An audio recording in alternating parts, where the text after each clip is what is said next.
Bulldogs. It is Tuesday, May 9th, 2020. I actually had a video all ready to go for you guys before 8 this morning, but I had technological trouble, so I have to create it all over. But I will do it for you guys. So today's our official last class for Block 7. And ever since we've been home, I've been saying one of the biggest things I need is the way we start class. And I see you guys come in and I say hello and I see what's been going on with you guys. And I miss that. So for today, before we start, I want to say good morning, Nick. Hey, Harrison. How you doing, Tyler? Hello, Michael. Hey, Isaiah.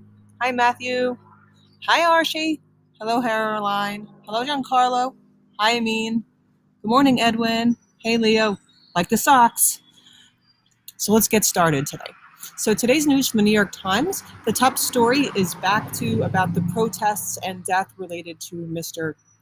George Floyd on May 25th. If you did see the video yesterday, you saw that the top story was actually the coronavirus once again.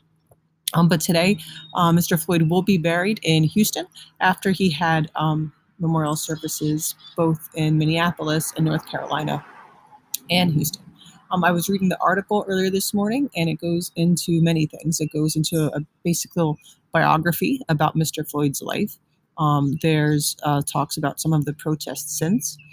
There's stories about the time the president went in the bunker, about conflicting stories where the attorney general said, yes, we did feel like there was danger. We had to move the perimeters of the White House, whereas the president said he was just down for a short time for an inspection.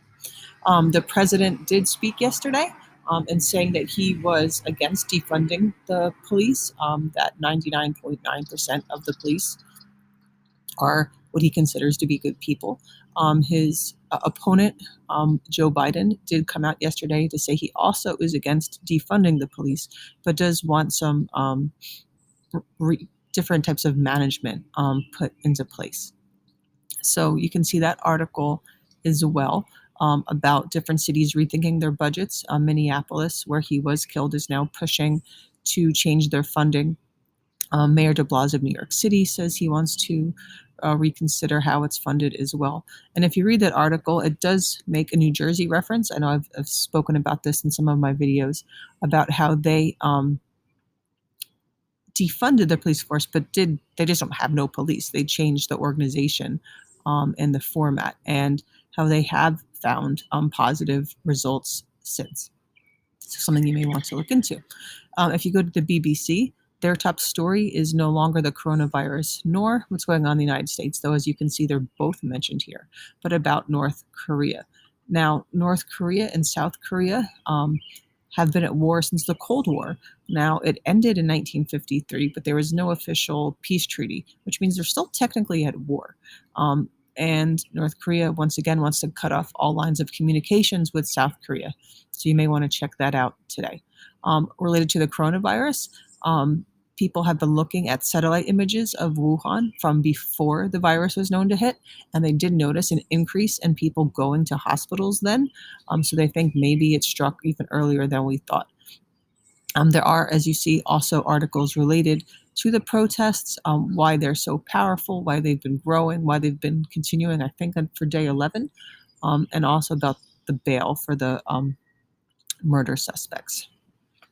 So today I want to briefly share with you an on this day moment. Remember your timelines you want to have done by tomorrow. So if you're still working on them and still need things, you could choose this for today. June 9th, 1944 was just a couple days after D-Day, but most scholars think this was not really a cause nor effect from D-Day because most of the people that were arrested and hung on this day, that happened before D-Day. Now, the people that were arrested were basically in this town any man between the ages of like 16 and an elderly person.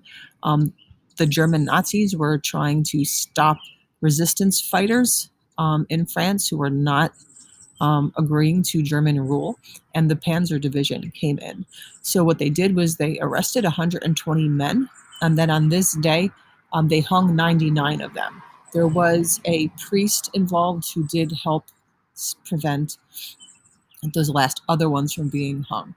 Now, Many of them were sent to concentration camps. I think it was Dachau, if I remember. I could be wrong. And many of them perished. So there was actually very few total survivors of that 120. There's no images or videos of this event. This is the only one known, which is a drawing by a German officer. It was reported that German officers were at cafes listening to music on a gramophone and drinking expensive wine while watching this happen. You can read some accounts of people who were there. And so not only were these men hung, but they were done so gruesomely in many cases. They were hit with rifle butts as they were dying, sometimes even shot. Some of these um, Nazis involved were tried in war crimes for this afterwards.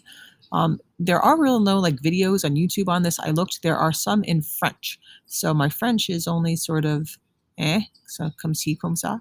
But if you know French or just want to watch it, you can find some of those on YouTube. I do want to also quickly mention today was the birth of Samuel Slater. He was someone who was from England, and then while working in textile mills, remember the Industrial Revolution began by producing fabrics, materials, right? Things with cotton. He sort of memorized the plans. And then as he immigrated to the United States to create a new one, at that time in England, it was illegal. You cannot like take the plans and spread them outside of England. They wanted to remain the top industrial power, which is why he was known as Slater the Traitor in England, but the United States knows him as the father of the American Industrial Revolution, which I think President Andrew Jackson gave him that nickname, and also the father of the American factory system. So you can read a little bit about him here. I wanted to share him with you today because for our final assessment, he is mentioned for like the introduction paragraph. So it's good to be familiar with who Samuel Slater is. So today would have been his birthday. And you can go to Massachusetts to see one of the mills where he operated his factory. You can learn about how he employed children and like their whole families. Was that good? Was that bad? When things are okay, I would love to go there on a tour someday. So what you need to do for today, it's a one pager. You may have done this for other classes or even in middle schools. I chose this activity because, I hope you appreciate the easiness of Google Forms, which I did when you have a lot going on right now in the world. But I also appreciate the times that I can see your creativity, the times where you get choice to decide what you're learning. I think of what I saw when you made those Da Vinci notebooks, and they were so impressive. So today you're going to do a one pager. Okay, so what this means is either digitally or by hand, you're going to make a template that looks something like this. Okay. And then you're going to research 4 things. And the first thing I'm going to provide for you, it's a video on World War II Begins. It's from my old channel from my last district. It's an older video, but it goes over the causes of World War II. So one of those 4 rectangles will include information from that. Then you're going to include information for 3 other boxes of your choice. So how you will do this is by going to Facts on File. You should already be logged in to the to this, but if you need help with the login or username, password, let me know. You can email me today.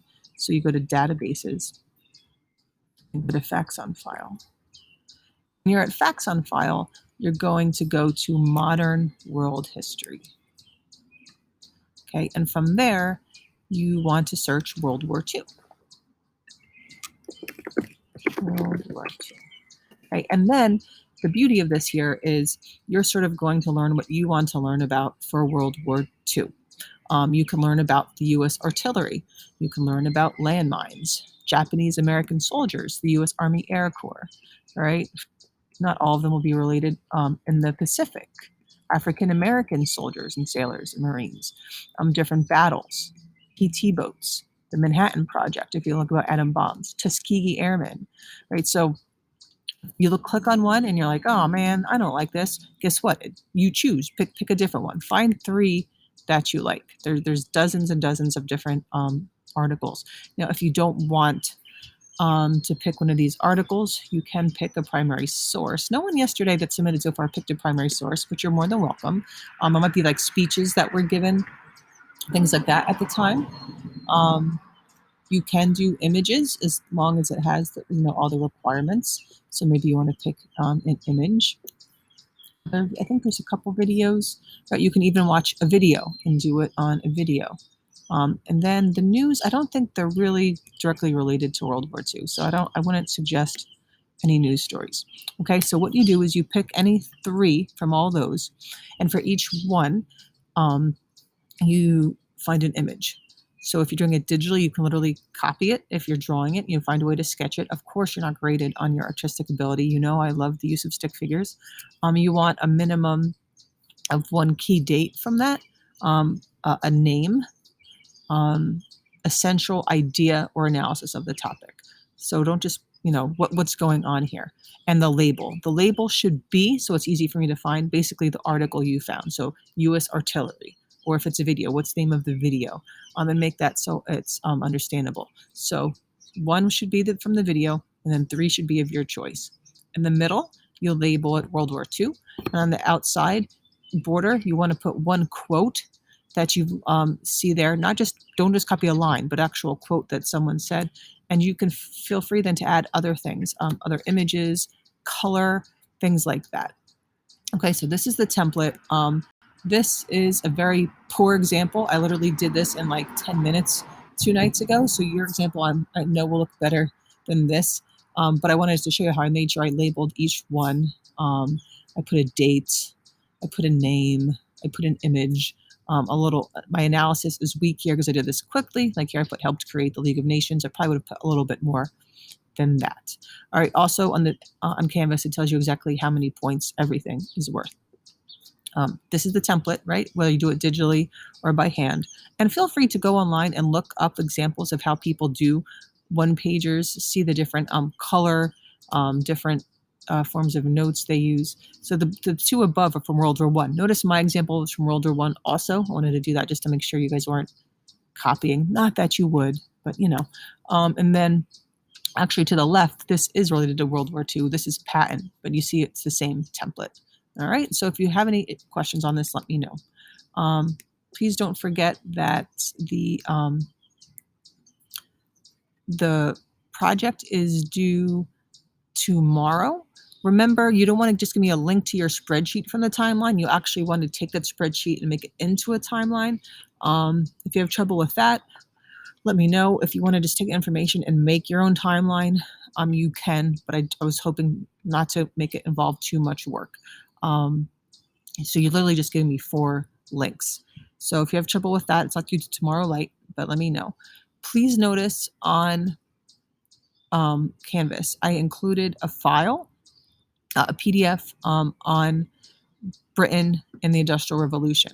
That is the reading that will be on your final assessment. So I included 2 links. One is the file, and one is just a little description of that. I gave that to you so that you'll be familiar with the reading, so that you don't see it for the first time during the final assessment. So please feel free to read through it, to look up words you don't know, to look up things you don't understand. If you have questions, there's that discussion on Canvas. Post the question below. It's open to all my blocks 4, 6, and 7. Any question that's there by tomorrow night, for the next morning, I will make a video where I go over all your answers. So I want you guys to feel prepared. I don't want you guys to be stressed. It's mostly going to be multiple choice, just a few short answers. So, as long as you're aware. Now, if you don't read it, you might still do fine. But remember, you only have, I think it's like an hour or so to take it. So you won't have like a lot of time to Google things. So this can save you that worry that, well, will I finish the exam in time? Okay, let me know if there's any questions. I will say this is my last class video for Block 7, which is sort of bittersweet, but I will still have that review video. And I will still put an end of the year video, which I sort of do for you guys, which I think you'll look forward to as well. I can't wait to see this. I know you guys will do amazing work. I hope you guys are well and safe and healthy. I miss you, and I'm proud of everything you guys have been doing.